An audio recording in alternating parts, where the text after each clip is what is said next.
Kayaknya nih harus dilegalkan lah. Oke. Harusnya bikin official ya. Sedih ya, maksudnya jadi kan ibaratnya bukan dianaktirikan juga sih ya, tapi saya sadar-sadar aja lah gitu ya, bolehlah nggak apa-apa lah gitu, terima nasib aja gitu, pasrah maksudnya. Waktu pembicaraan pertama itu saya sampai nggak bisa tidur 3 hari. Oh, kenapa itu, Bu? Saya diminta untuk memproduksi sampai 30 ton sebulan. Wow, banyak sekali 30 ton.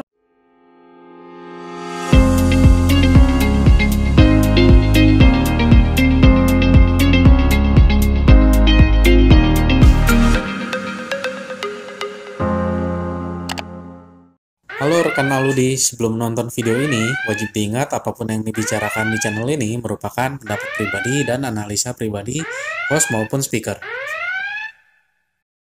Oke semuanya, halo, balik lagi bersama saya Devi Leonardi, kembali lagi di podcast Aludi. Hari ini kita ketemu bintang tamu yang sebenarnya, waduh, udah nunggu lama ya dari minggu lalu ya kemarin ya Bu ya. Kita udah nunggu dan kali ini adalah pengusaha eksportir rendang. Oke, untuk hari ini halo Bu. Hai. Iya. Oke, jadi perkenalkan ini namanya Ibu apa yang menjadi co-foundernya Rendang Unituti. Halo Ibu, ya kenalin dulu dong Bu dirinya Ibu. Iya.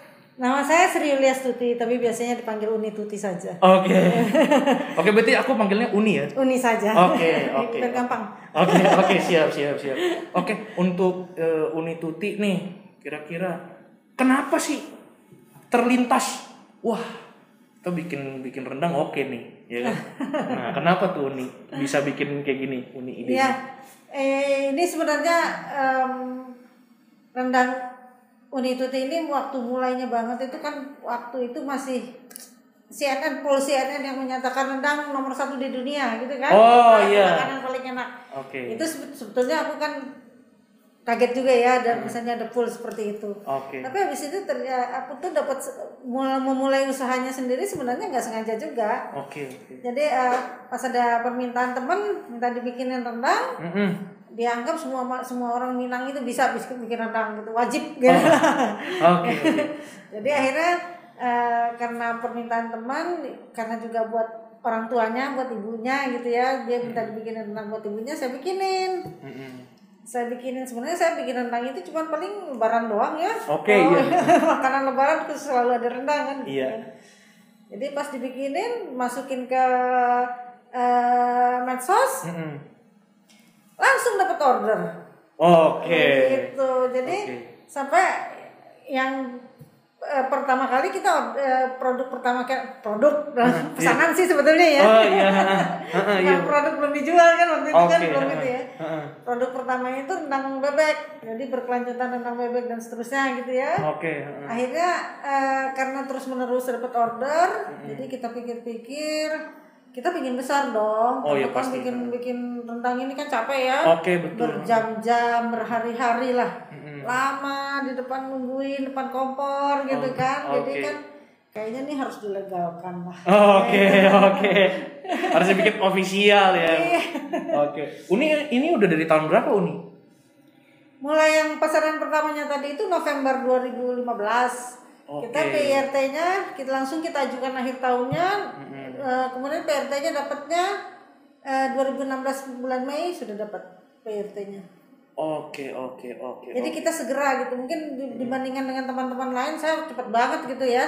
Tapi maksudnya karena produk saya itu sudah tiba-tiba kan gitu ya. Ibaratnya viral kali ya kalau sekarang bilangnya gitu ya. Oh iya viral.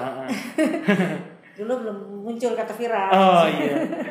Belum tiba-tiba itu terus pembelinya sampai di Papua sampai gitu kan. Jadi saya kan khawatir sendiri kalau produk saya tidak memenuhi persyaratan lah misalnya ya. Oke. Jadi kayaknya juga karena juga kita pingin besar, kita juga pingin produk kita memenuhi persyaratan pangan lah intinya gitu lah. Jadi 2016 sudah langsung kita putuskan untuk jadi PRT dan seterusnya gitu loh. Jadi memang langsung dibina oleh Dinas Kesehatan ya. Oke.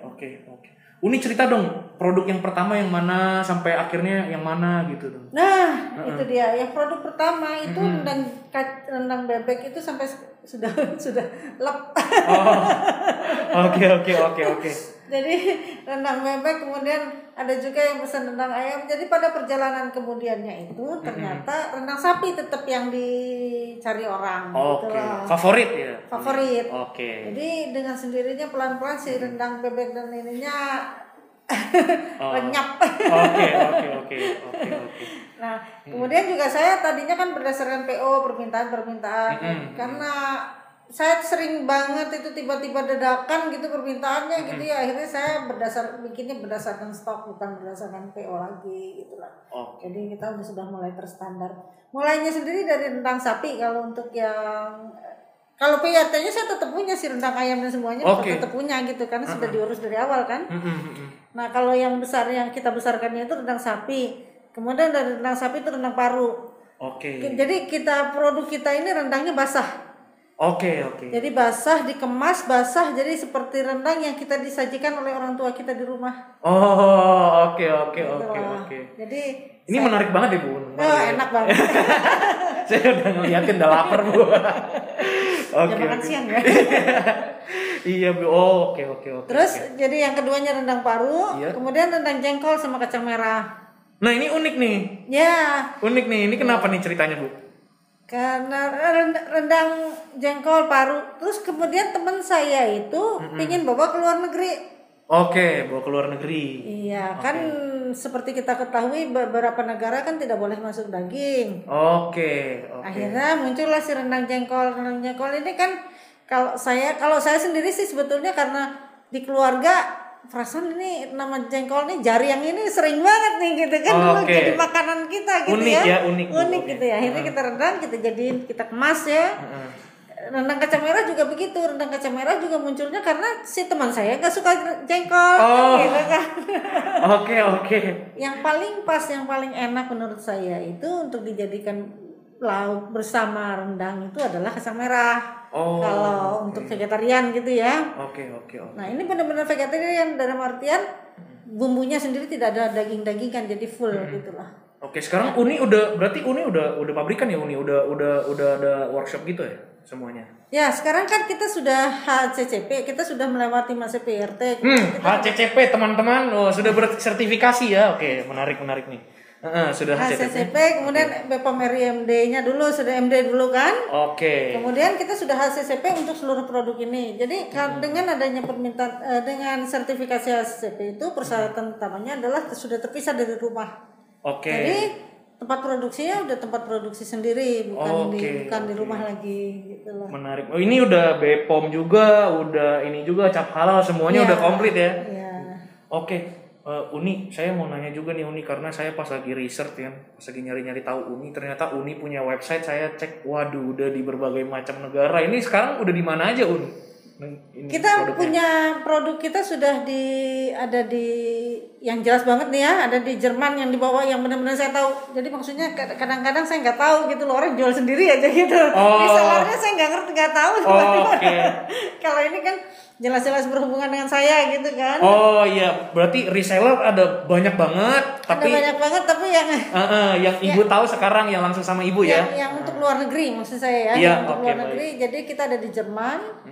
Ada namanya di Jajanjekde, kemudian kita di Amerika di tepatnya di Houston sih ada sih, lupa saya namanya apa. Indogourmet.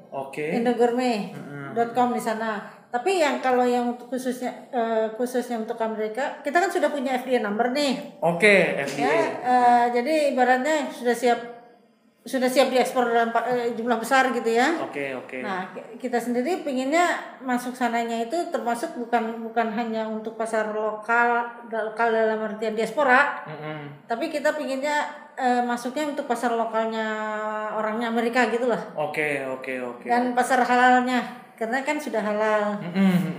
Oke, berarti emang ini Uni perjalanannya dari masak sendiri sampai akhirnya pabrikan semua itu Uni ngerasain semua ya Uni. Ngerasain semua. Ini Uni berapa lama tahannya Uni makanannya? Ini sudah dibuktikan ini lebih dari 18 bulan sebetulnya. 18 bulan. Oke.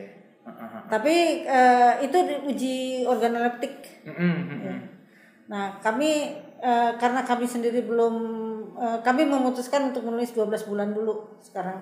Oh, oke. Tapi ini packagingnya cukup premium ya, Uni. Ada kotak. Nanti di dalam kotak ada apa lagi? Ada kemasan itu di vakum juga ya, Uni? Alufoil yang seperti alufoil itu loh. Oh, oke. Jadi ini semuanya sudah sterilisasi komersial sesuai dengan persyaratan BPOM.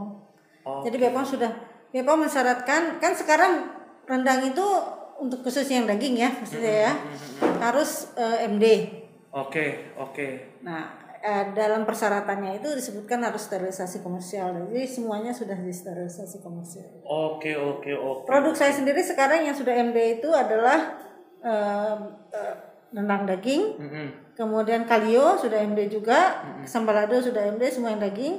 Nah yang ini semuanya sedang dalam perjalanan untuk MD karena sudah saya daftarkan, tinggal review dari BPOM. Oke.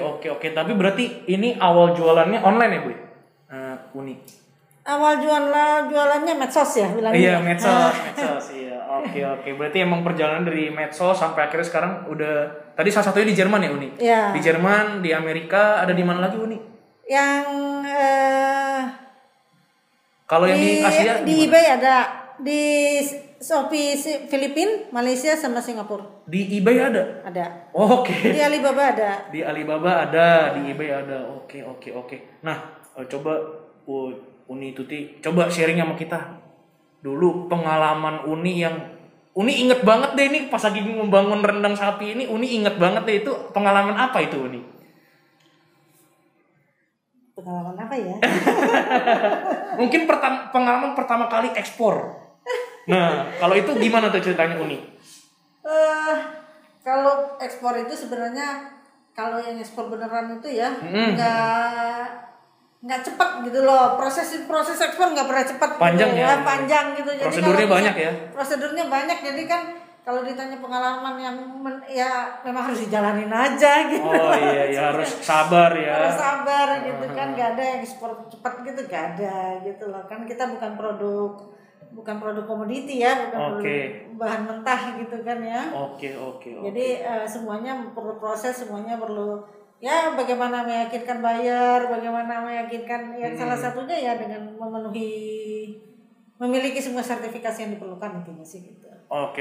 Coba dong Uni cerita dong Uni pas lagi itu pengalaman apa yang Uni aduh sedih banget nih ya kan. Sama itu yang pertama nih, sama yang kedua pengalaman apa yang Uni aduh seneng banget nih akhirnya gitu.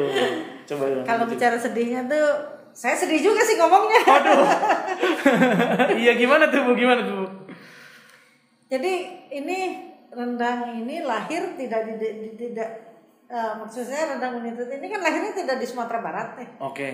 Lahirnya di Jawa Barat ya. Di Depok gitu ya. Jadi pada saat masih merayap ya sampai sekarang sih masih di situ-situ juga sih saya gitu ya. Tapi maksudnya pada saat kita baru muncul gitu kan, kalau waktu dulu kan ada festival makanan daerah misalnya gitu ya. Iya. Rendang ini nggak pernah bisa masuk. Oh iya. Oke. Menarik ya. Nggak pernah bisa masuk, nggak pernah bisa itu karena dianggap mewakili daerah yang lain. Oh iya. Tapi malah rame di luar negeri ya, Uni. Tapi malah rame gitu lah. Jadi ya saya surprise juga sih ya sedih ya maksudnya. Jadi kan ibaratnya bukan dianaktirikan juga sih ya, tapi saya sadar aja lah gitu ya, boleh lah nggak apa-apa lah gitu, terima nasib aja gitu. Pasrah maksudnya.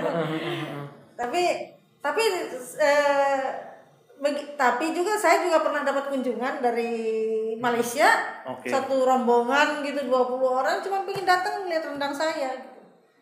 Itu juga surprise juga sayanya gitu ya maksudnya. Pengalaman menarik ya. Iya menarik juga, terutama karena dari luar negeri ya.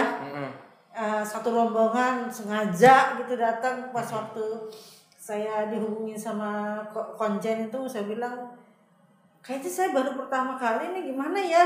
Mereka bilang Uni jadiin gitu loh. Pokoknya intinya saya nggak boleh batalin, nggak boleh itu, saya harus tetap terima kunjungan gitu loh. Oke, menarik. Ya itu jadi salah satu yang kunjungan itulah salah satu yang ibaratnya menyadarkan Pemda buka gitu pintu loh. ya. Buka pintu ini loh, ada produk rendang gitu loh. Oke. Tadinya kan ya bukan produk sini dong, ibaratnya gitu ya. Oke. Menarik banget ya Uni ya.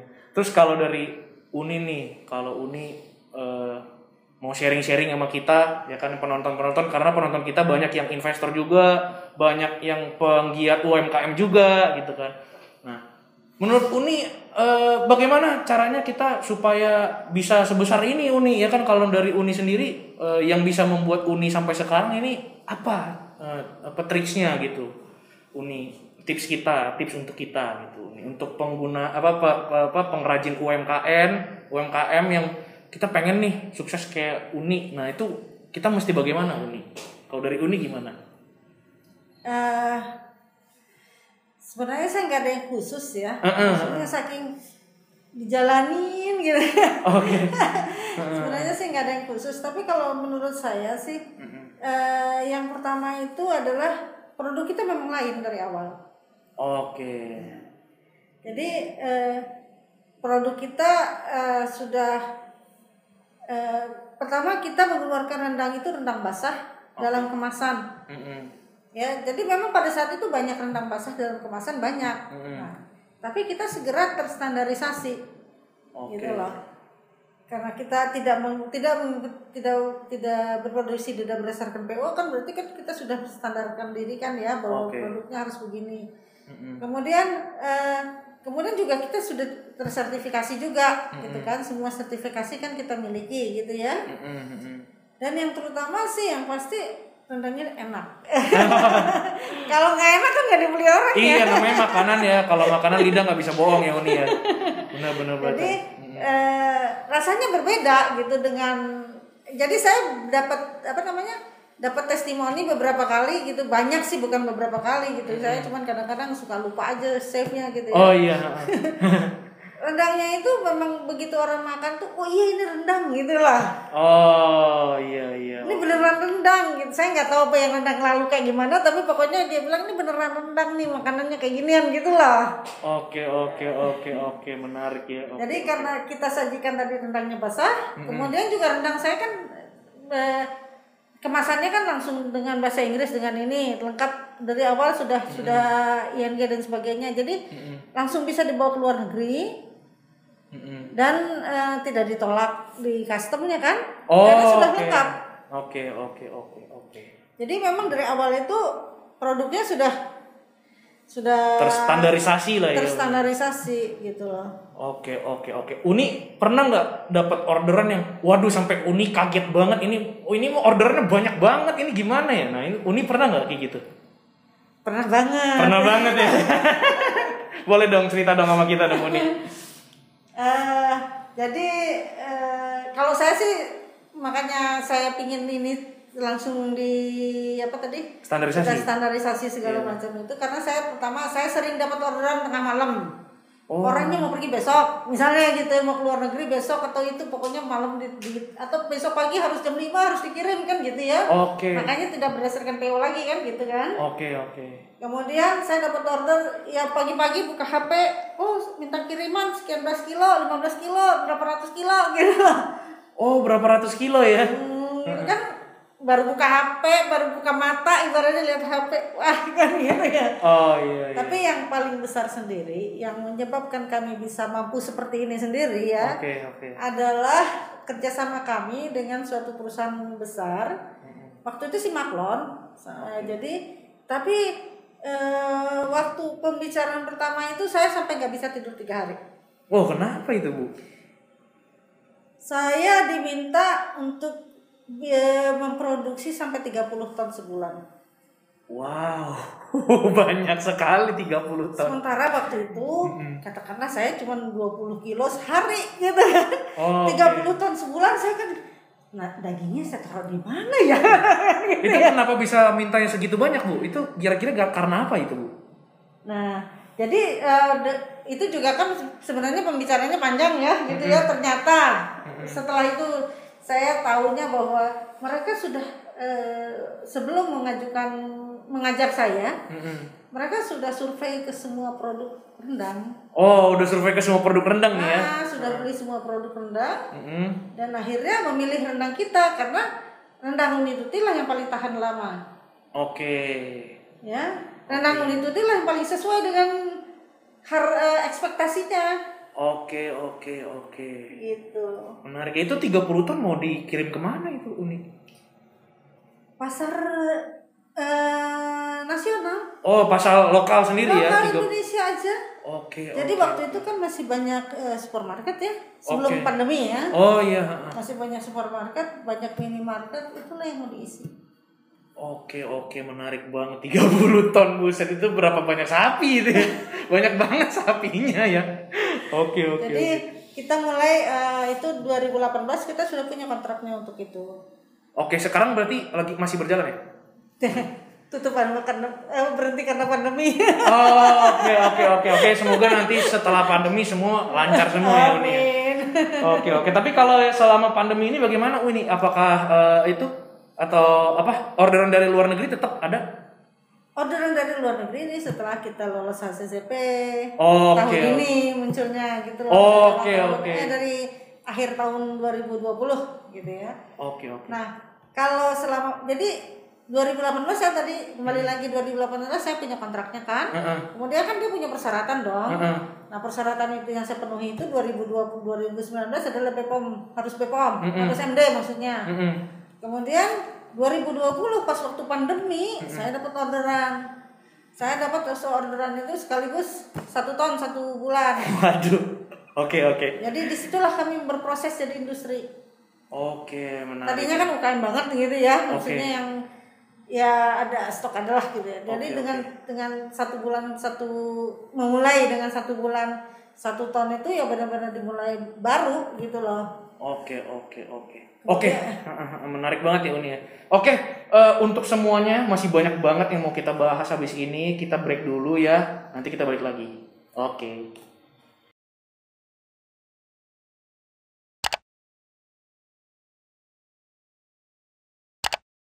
Oke semuanya teman-teman, balik lagi ke Devin sama Uni di sini. Ini kita udah break dulu tadi ya Uni ya. Kita tadi sempat ngobrol-ngobrol juga dikit. Oke, mungkin untuk di sesi yang kali ini aku mau nanya sama Uni. Uni, target Uni apa sih? Uni cita-citanya pengen bikin rendang ini kayak gimana Uni? Coba Uni cerita dong. Ya, cita-cita dari awal ini bikin usaha rendang ini dari awal banget saya cita-citanya pingin ekspor rendang. Oke. Jadi dari awal itu bukannya pingin ini tapi pingin ekspor. Kenapa pingin ekspor? Karena saya lihat saya pinginnya ada rendang Indonesia, product of Indonesia di supermarket di luar negeri gitu loh. Jadi jangan cuma produk makanan luar yang ada di Indonesia ditulis itu misalnya impor gitu ya. Nah kita juga pingin dong. Nah yang saya tahu yang namanya rendang Indonesia itu belum ada tuh. Oke. Padahal CNN tadi ya. Padahal CNN gitu kan. Nah, kemudian juga itulah yang pemicu utamanya gitu ya. Jadi saya dengan berjalannya waktu ya saya pinginnya produk ini bisa masuk pasar ekspor. Dan sekarang target saya berikutnya adalah haji dan umroh. Jadi bukan haji dan umrohnya saja, tapi juga lokalnya Timur Tengah. Gitu ya, masuk supermarket atau sananya di Timur Tengah. Itu kita didukung oleh program pemerintah dengan Spice Up the World juga. Kalau Spice Up the World-nya sendiri malah lebih besar lagi ya, karena dia pasarnya seluruh dunia ya. Pasarnya seluruh dunia sendiri bukan diaspora, tapi masyarakat seluruh dunia gitu. Iya. Bukan cuma orang Indonesia yang punya makan Indonesia gitu. Oke. Bukan diaspora saja ya, pasar internasional ya. Nah, kita Rendang Uni Tuti lah yang terpilih mewakili rendang Indonesia untuk program-program itu. Jadi intinya sekarang target saya adalah bebenah, memperkuat diri supaya kita memang bisa masuk pasar internasional itu dengan smooth. Oke, menarik banget ya. Uni, coba ini Uni kasih wejangan Uni buat mereka-mereka yang mungkin masih baru-baru mulai buka usaha Uni. Coba Uni kasih wejangan ke kita, kira-kira harus apa nih Uni kita? Apakah harus fokus, harus gimana? Gimana tuh Uni? Iya, saya karena produknya dari awal itu makanan kemasan ya, bukan kan berbeda kalau misalnya siap saji, siap santap maksud saya kayak di restoran itu kan berbeda banget gitu ya. Karena ini memang makanan kemasan, saya memastikan bahwa makanan saya memang tahan lama supaya bisa diekspor. Jadi karena untuk ekspor itu kan membutuhkan waktu lama di perjalanannya. Jadi saya kalau memang pinginnya ekspor, pastikan produknya tahan lama. Itu udah pasti ya. Berarti untuk dapetin produk tahan lama itu kita harus paham bagaimana pengemasan. Pengemasan produk itu kita harus paham, kita harus pelajari banget gitu ya. Terus kita juga harus yang pasti lagi ya kita harus mempunyai izin edar, semua perizinan yang diperlukan itu harus kita miliki. Jadi harus nggak usah ngeles gitu kalau memang harus ya punya aja. Iya. Buruan aja diituin ya standarnya. Gitu apalagi sekarang BPOM kalau untuk yang makanan yang daging itu BPOM lagi buka diri nih. Pokoknya semuanya yang mau diurus BPOM dibantuin deh gitu lah ibaratnya kalau BPOM gitu kan. Oke. Nah, yang kemudian dengan adanya izin-izin tentu produknya jadi tersertifikasi. Kalau produk tersertifikasi berarti kan standarnya bagus gitu ya. Kita kan gunakan ada standarisasi tersendiri untuk mendapatkan produk yang enak, produk yang bagus, produk yang sehat, yang tahan lama tadi. Oke, jadi kesimpulannya teman-teman, untuk teman-teman yang pengen bisa nih kayak gini nih ya. Jadi yang pertama harus enak dulu. Harus enak dulu pastinya. Kalau bisa makan masa nggak enak ya. Harus enak dulu nih. Tapi enak aja nggak cukup, harus unik. Ya kan? Jadi kita mesti punya unique selling point, apa sih yang bikin kita beda, apa yang kita bisa bikin kita menarik perhatian, ya kan? Kalau di sini menarik perhatian pasar internasional langsung kan. Jadi harus enak, harus unik gitu kan. Nah, habis itu selain itu ya harus semuanya ikutin prosedurnya gitu kan. Kita ikutin standarisasinya semua ya, semua packaging semua itu kita harus fokus ya. Karena kalau kita udah fokus melakukan itu semua, pasarnya tinggal ngikutin ya Uni ya. Iya, betul. Kayak gitu. Jadi kita harus pertama fokus, enak dan unik. Jadi kata kuncinya ada 3 itu ya di hari ini ya. Oke, thank you banget Uni. Sekarang Uni boleh deh Uni promosi sedikit Uni ya kan soal produk-produknya Uni ya kan. Ya, saya ingin ini memperkenalkan produk rendang Uni Tuti ya. Rendang sapi inilah yang jagoan kita ini akan dibawa ke Dubai. Dubai Expo, juga kalio daging dan bumbu rendang. Bumbu rendang akan mewakili rendang Indonesia, semuanya mewakili rendang Indonesia. Bukan cuma rendang Uni Tuti saja, tapi rendang Indonesia. Gitu ya. Produk kami semuanya basah. Ini malah lebih basah lagi. Ini mulai pandemi ini. Oh iya. Ya. Produk baru berarti ya? Produk baru. Jadi ini juga produk baru juga. Jadi yang kita inginkan itu adalah makanan itu tidak ini kan sebenarnya satu rangkaian ya. Tapi rendang itu tidak harus selalu dalam bentuk kering. Nah, jadilah ini yang si kalio ini. Oke. Enggak kalio? Oh ya mau dong pastilah. Ini mah semua saya juga mau. Nih, saya mah udah lapar ini lihat nih. Nah ini. Kemudian yang mampu menembus pasar luar negeri adalah ini. Yang ini bukan mampu lagi, ini sudah masuk di pasar Amerika dan sudah masuk pasar Jerman juga. Oke. Juga dengan bumbu rendang. Bumbu rendang ini sudah ada FDA-nya ya, FDA number-nya ya. Oke. Nah, jadi keunikan produk kami yang pasti itu adalah semua produk kami adalah rendangnya basah ya. Jadi bukan rendang kering. Yang kering ada juga seperti dendeng tapi bukan rendang gitu ya.